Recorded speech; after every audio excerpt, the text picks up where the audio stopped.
দেশে এই যে ডক্টর ইউনূস হিসাবে ভালো আছে, হইতে পারে দেশে দেশে উন্নতি হইতে পারে। আবার এই যে জামাত আইলে দেশে মা বোন আছে, সবাই পর্দা দিয়ে চলা নিয়ম দেশে। ওখানে একজনে আপনি পর্দা খুললে দেখাইলেন, হাঁটলেন, এটা কি হইলো বুঝলেন না? আপনি বডি দেখাইলে এই নামাজ পড়ে কোনো লাভ হইলো না। আপনি পর্দাওয়ালা চলেন, ঠিক মতন চলেন। আপনারা আমার ওয়াইফে আপনার সাথে দেখা হইলো না, এক গ্লাস পানি দিল না, মেহমান হিসাবে গেলেন পর্দা হিসাবে। আপনি বাইরে আইয়া ঝাড়ু দিতেছেন, এই করতেছেন, ওই করতেছেন, বডি দেখাইতেছেন, মানুষে উঠতে মানুষে আকর্ষণ হয়, বুঝলেন? হ্যাঁ, প্রধানমন্ত্রী কেরা আসে দেশে সঠিক জানি না।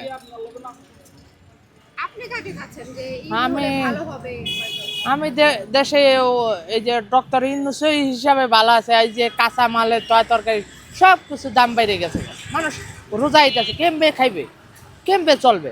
বাজারে আপনার 500 টাকা 1000 টাকা যাইয়া কিছু হয় না, বুঝলেন না? আগে 500 টাকা বাজার করলে দুনিয়া পাওয়া যেত, মাছ সব কিছু দাম, মুরগি গরু গোস।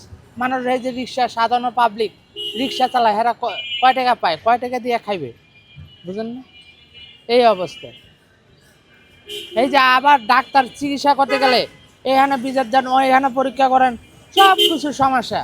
আর ওষুধ থেকে কয় কি নাই, ঢাকা মেডিকেল কর্মচারী বিভিন্ন সচিবালা স্টক করে দিয়ে দিছে, ওষুধ দিবে না, আপনি কিনা খেয়েন। আমি দেখাইলাম, কয় আপনি কিনা খেয়েন। আমার দুইটা দেয়া বুঝাই দেয়, কয় হয়েছে জান। আর যারা দেয় ব্যাগ বইরা নিতেছে ওষুধ, 15 দিন, 1 সপ্তাহ, 2 মাস ওষুধ দিয়ে দেয়। আমার 15 দিনে দিছে।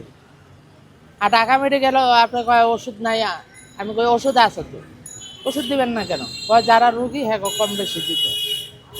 এগুলো লুটপাট করে কতক্ষণ পরে চুরি করে লইয়া দেবো, ওই যে অফিসে স্টাফেরা। এই যে এত কিছুর মধ্যে তাহলে আপনি সামনে কেমন বাংলাদেশ প্রত্যাশা করছেন?